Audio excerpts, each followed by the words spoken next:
Good morning, students.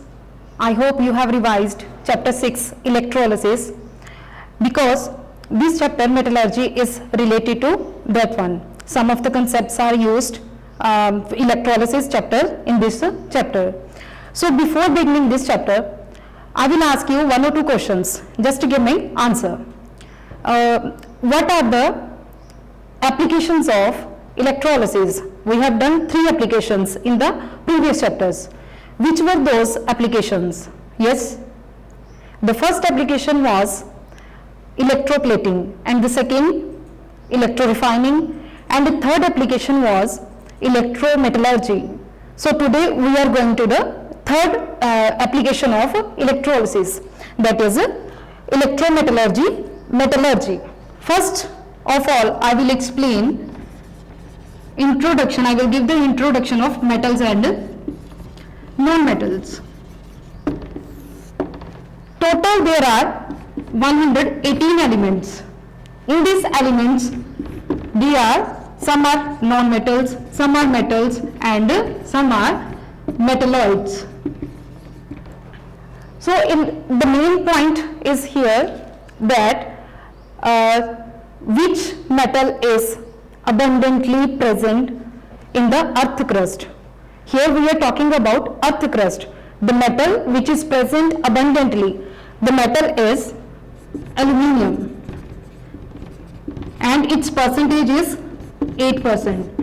And next most important question is, which non-metal is present abundantly in the earth crust? Abundantly means in large quantity. That is the oxygen, and the percentage is 46.6%. Here it is in earth crust, but when we talk about abundantly present in atmosphere, the non-metal is nitrogen, having percentage 78. So here we have discussed these two in the earth crust. This one is very important. Name a metal which present in large quantity in the earth crust. So next one is about metals. Earlier the the first metal discovered by man is copper. Copper was discovered first. It was used for constructing building, for making weapons, and for making utensils. Copper was the first. After that, many other metals were discovered like silver, gold, mercury, and the earlier name of mercury is quicksilver. Underline on your book. Next one is uses of metals. Some metals, they are very useful for our daily life. Like some metals, they are used for constructing utensils, for making utensils, for constructing buildings, and then for making machinery tools, etc. And next one is metals also have industrial applications. Some metals like iron, then platinum, they are used in the industries as a catalyst to speed up the reaction. Similarly, one or two more metals are there which have biological applications, like iron. Iron is the main constituent of hemoglobin, and zinc is the main constituent of insulin. Then similarly, non-metals also have various uses, like hydrogen. Hydrogen is used to convert vegetable oil into vegetable ghee. Then next one is carbon. Carbon is also non-metal.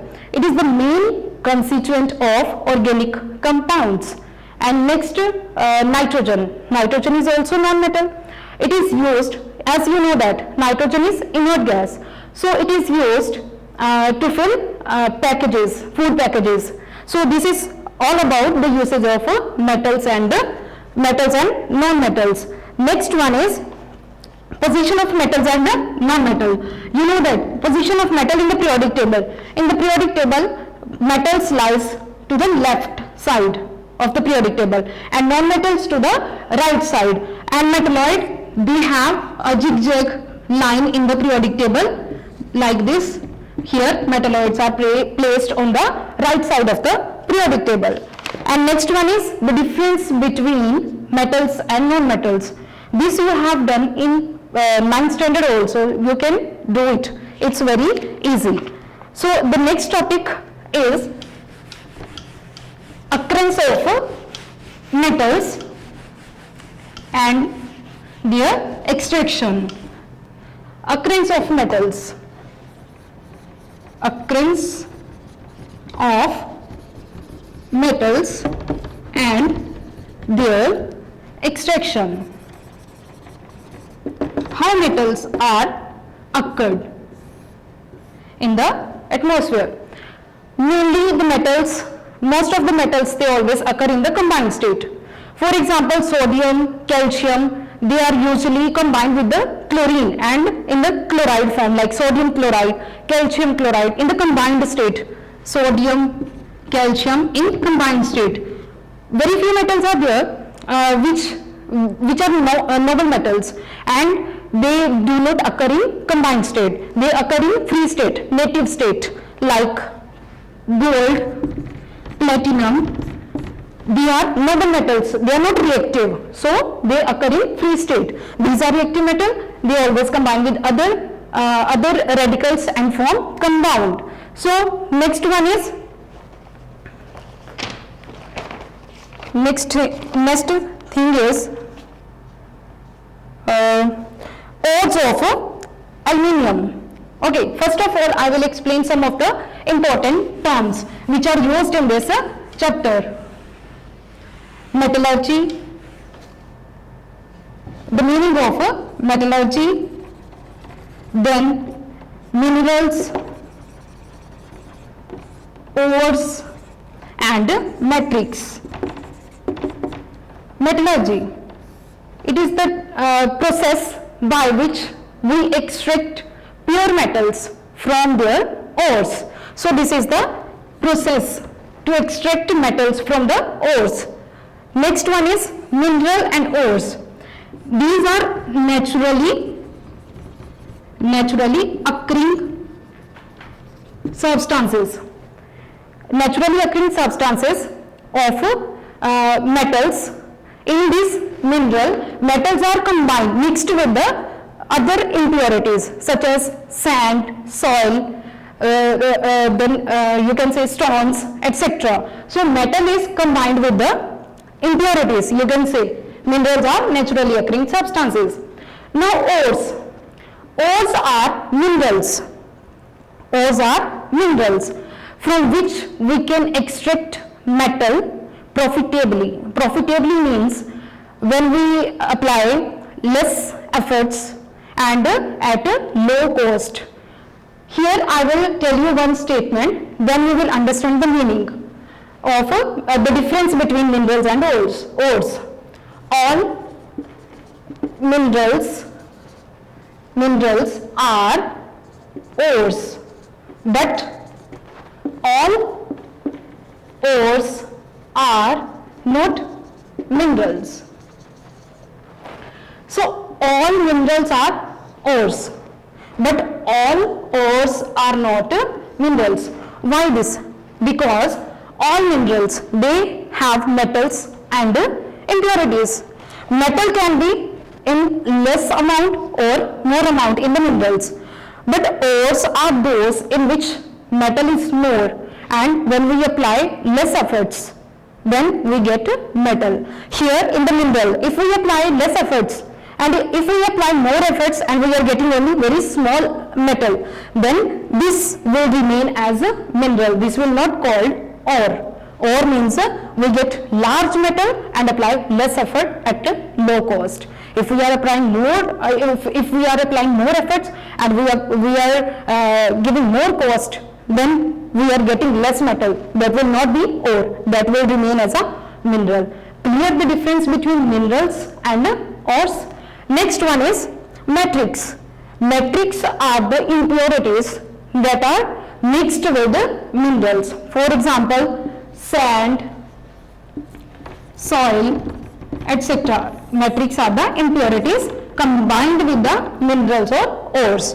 This is all about some terms. Next one is stages involved in extraction of metals. Stages involved in extraction of metal. Do the only little explanation in brief, and please go through from the revised syllabus available on the side. Stages involved in extraction of a metal. In extraction of metals. So first stage is grinding. Grinding you know very well, crushing. And second stage is concentration. After that, roasting and calcination. After roasting and calcination, refining and then pure metal. In the first step, ore is grinded or converted into the powdered form. Then in the second step, in the concentration, in concentration step, the impurities means metallics are removed in the concentration step. There are further 4 steps how we can concentrate an ore. Like graduation method is there, magnetic separation is there, and next one is leaching, and one more is there, that is that one is leaching, froth flotation. These 4 methods are further there.